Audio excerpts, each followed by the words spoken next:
Let's make some biscuits and gravy.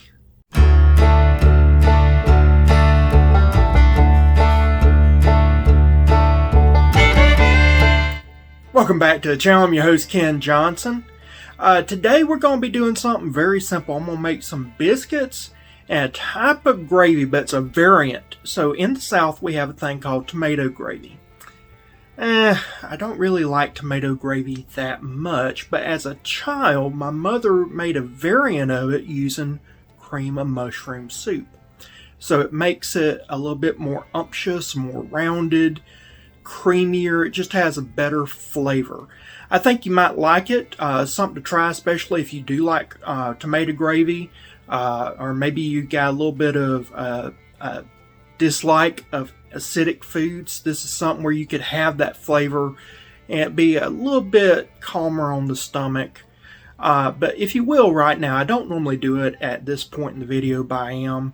We're almost at 2,000 subscribers. So if you're not subscribed right now, YouTube says on average about 90-something% of all content creators have non-subscribers watching their videos. And ironically, YouTube's algorithm, it looks at subscriber views differently than regular views. So if you would hit that subscribe button, it's totally free, and then hit that notification bell, that would make my day. And with that, let's continue on with the video as we make biscuits with tomato and mushroom gravy. So right now we're cooking out some flour and oil. I've got self-rising flour. I think self-rising flour does better. And I've got coconut oil. So for me, I like to use coconut oil when I'm cooking breakfast in the morning. And I'm doing this for breakfast. And the reason for that is that coconut oil is high in medium chain triglycerides.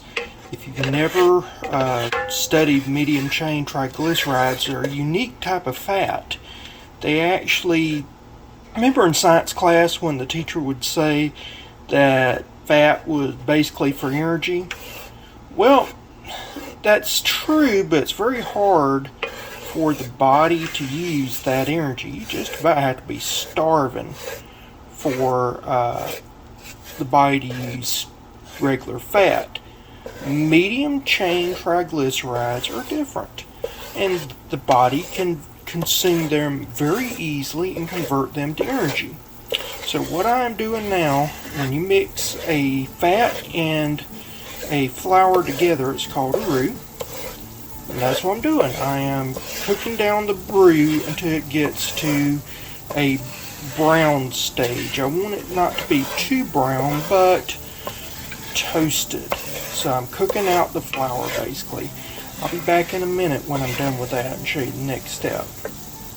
I'm not wanting this to get very dark brown, so now we're going to add in our next ingredient. That right there is 2 tomatoes cut up, fresh tomatoes, or you can use 1 can of regular tomatoes diced up. And that's them right there. And you can see that they brought the flour and made it tight now. The reason why we had the tomatoes in here first is that they have 3 types of soluble flavors: fat soluble, water soluble, and alcohol soluble. I'm not putting alcohol in this, so I need to make use of the other 2 types of soluble flavors.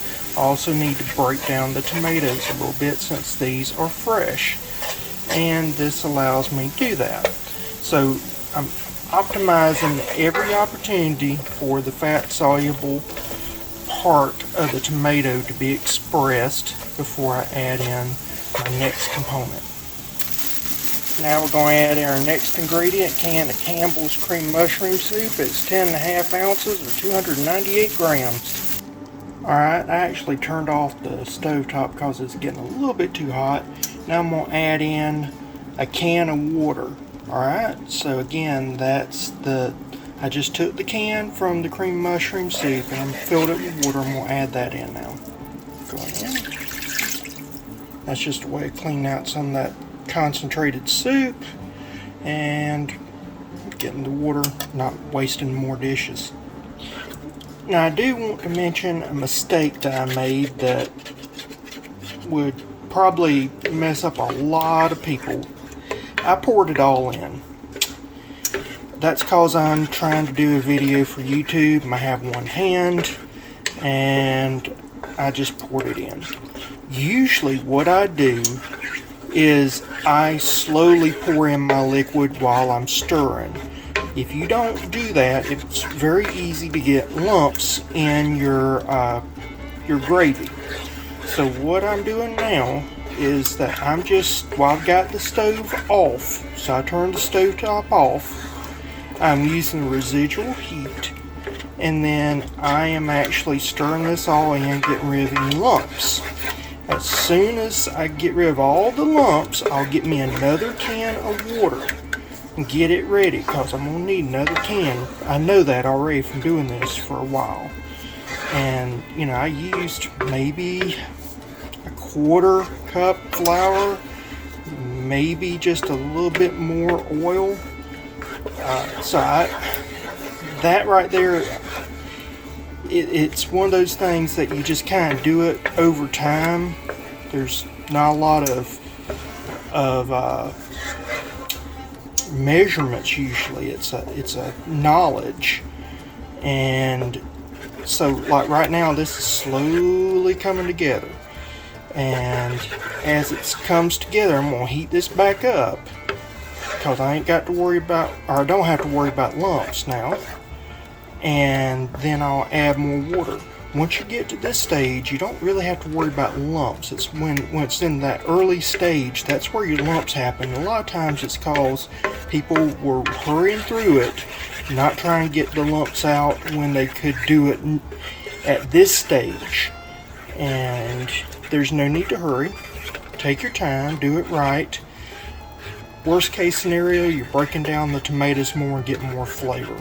So understand that part of cooking is just taking your time and doing the right actions at the right stages. And it isn't so much recipes or exact measurements or all the other BS that TV and YouTubers and cookbook authors say.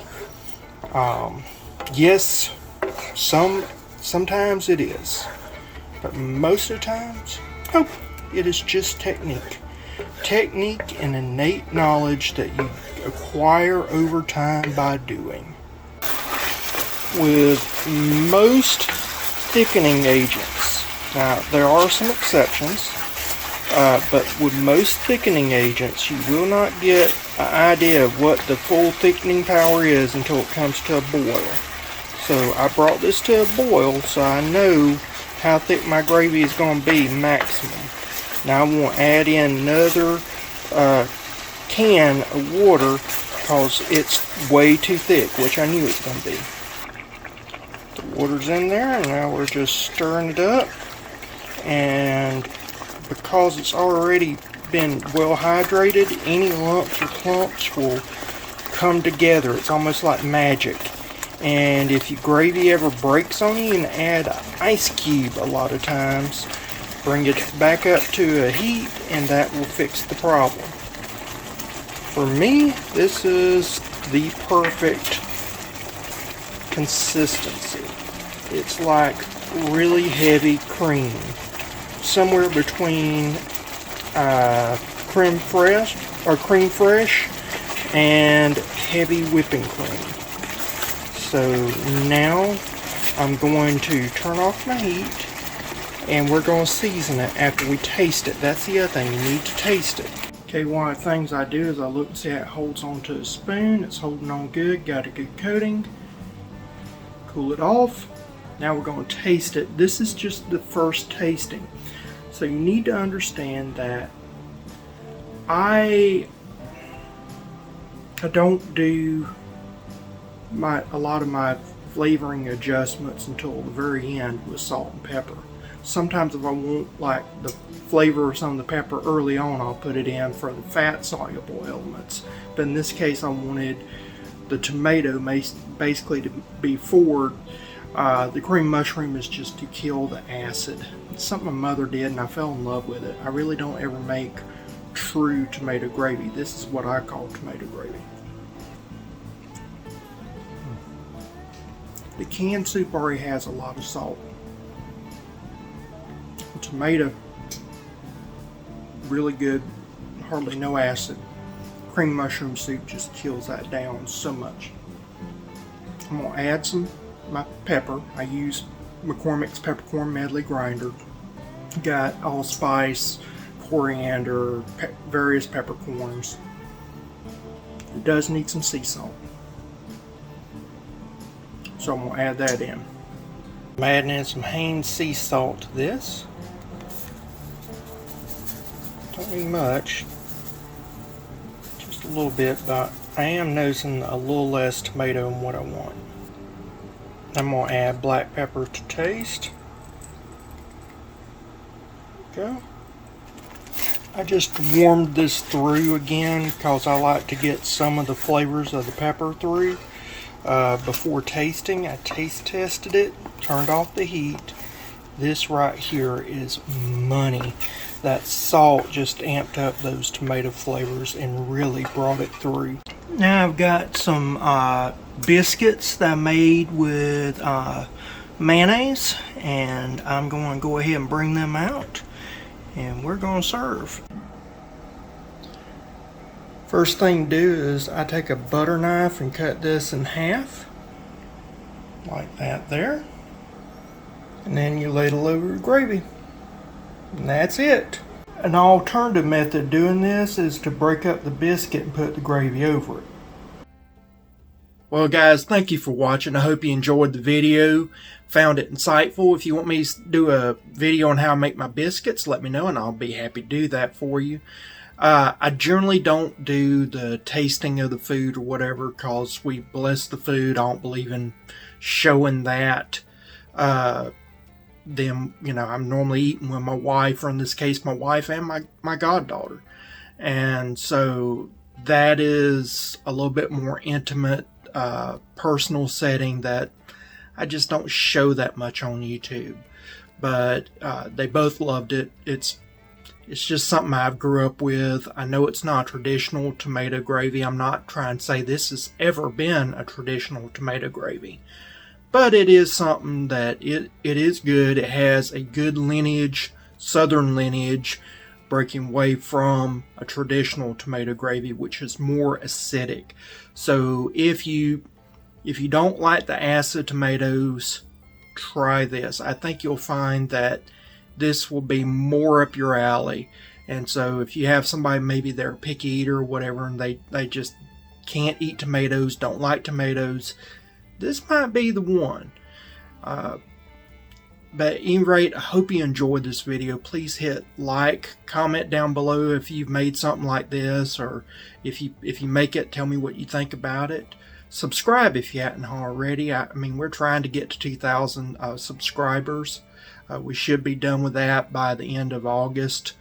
And with that, I'll see you again next time. Bye.